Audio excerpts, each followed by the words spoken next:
Bon, allez, Johnny Depp. Johnny Hallydepp. Johnny Ali Berry Depp.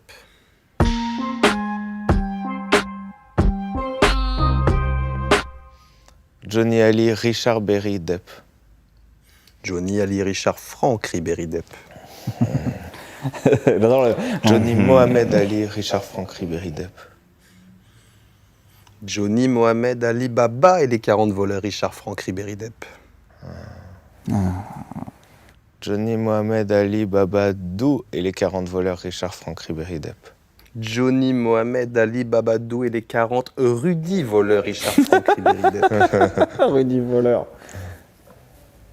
C'est un joueur de foot des années 90. Johnny Mohamed Ali Babadou et les 40 Rudy voleurs Richard Frank La Vache qui rit Berry Depp. On a le droit aux animaux. De fiction seulement. En fait, ça me fait kiffer parce que, déjà, gros fan d'Aurel depuis Perdu d'avance. Moi, c'était un de mes rappeurs préférés dès le début. J'étais rentré dans le rap avec IAM et NTM. J'ai un peu lâché à un moment donné pendant 5-6 ans et je suis revenu au rap grâce à Aurel. C'est lui qui m'a présenté Gringe. Je l'avais rencontré à un concert à l'époque en 2007-2008. On s'est pas perdu de vue. On s'est toujours revus pendant Bref. On se parlait. On avait eu les mêmes. Il a sorti le Chant des sirènes en même temps que Bref et tout. Donc on s'appelait régulièrement. Il écrivait son film. Il dit j'aimerais bien faire un programme court. On arrive, on a l'idée de bloquer, qui est une idée aussi de Clément, son frère, en même temps. Enfin, c'est un mélange. Il y a plein de gens dedans et on fait bloquer. Mais ce dont je suis content, c'est ce qu'on voulait quand on a réalisé ce truc-là et quand on l'a écrit, c'est que je voulais que ce soit vrai. Je voulais pas que ça fasse carton-pâte. Tu vois, par exemple, le canapé, on l'a patiné pendant 3 heures avec l'équipe déco pour qu'il ne reflète pas les lumières de. Tu vois, on sent qu'ils ont poli le canapé tellement ils se sont assis et levés dessus. Et le mix, c'est fait par Sylvain. C'est un mec qui a eu un César, c'est un mec qui fait du mix et qui a eu un César et qui est formidable. Et en fait, t'as vu, on entend le... Et ça, pour moi, c'était important parce qu'on les parlait pas fort du tout. On avait 2 perchman qui étaient comme ça juste au-dessus pendant 8 heures par jour. Hein. Vraiment, les gars, on allait chercher le son parce que je voulais que ce soit extrêmement cinéma. Même si c'est un plan, ça reste cinéma, tu vois. Jocelyn Billot, qui est le chef opérateur de Bref, qui fait la directeur de la photo de Bref, mais qui est directeur de photo de Bloqué, pour donner cette image un peu de réalisme de photo du jour, en fait, c'est Jocelyn qui est derrière, toute l'équipe et tout. Et il y a toute l'équipe de Bref qui est derrière ce projet. Qui écrit Bruno, Aurel, Gringe, Florent Bernard, Clément Cotentin et moi. Voilà, on est 6 auteurs. On se réunit 2-3 fois par semaine à écrire des conneries. Moi, je vide mes carnets. J'avais des centaines de blagues dont je ne savais pas quoi faire du tout. Donc je l'ai dit, tu sais quoi, c'est bien de les mettre dans la bouche de 2 gars qui n'ont pas vraiment d'avenir, c'est super. Donc j'ai donné un maximum de blagues, on a commencé à écrire des histoires. En fait, on a créé le format en le faisant. En fait, Canal nous a dit go, donc on a dit ok, on a fait un pilote. Et puis après, on est allé dans ce truc-là. Et en fait, c'est fou parce que en faire 120, je suis sûr que je les regarderais. En fait, tout ce que tu montres, j'ai jamais regardé ce que je faisais, je t'avoue. Et quand je le vois, putain, c'est marrant. Gringe, pour lui, c'était aussi un grand parcours. Tu vois, au début, il avait très peur de mal faire. Il est très attentif. Aurel. J'ai jamais vu un bureau de travail aussi acharné.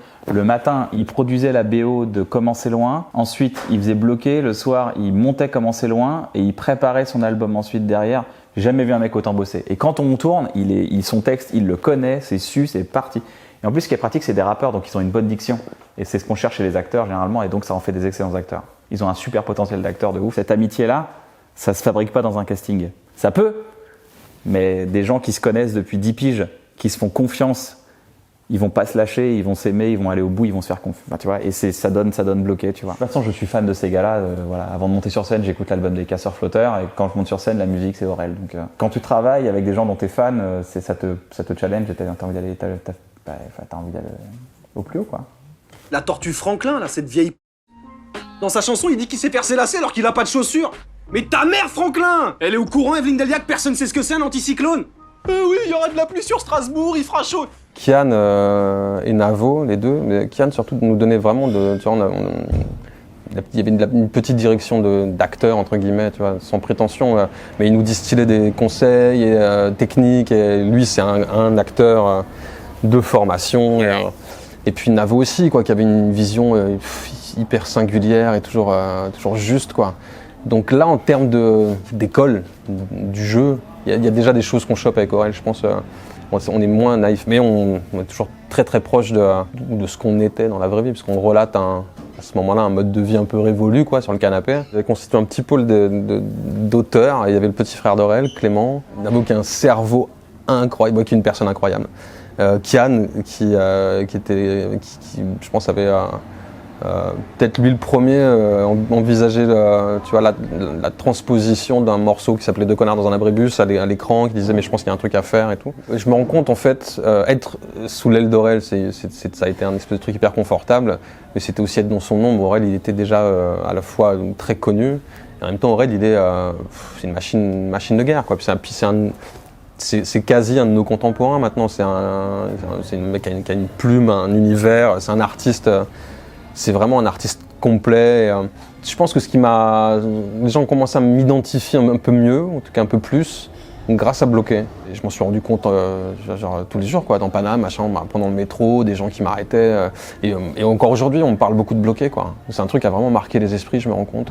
Non, on se rendait compte qu'il se passait quelque chose parce que j'étais dans moi, en tout cas, Aurel, je pense qu'il est resté dans cette matrice hyper, effervescence de...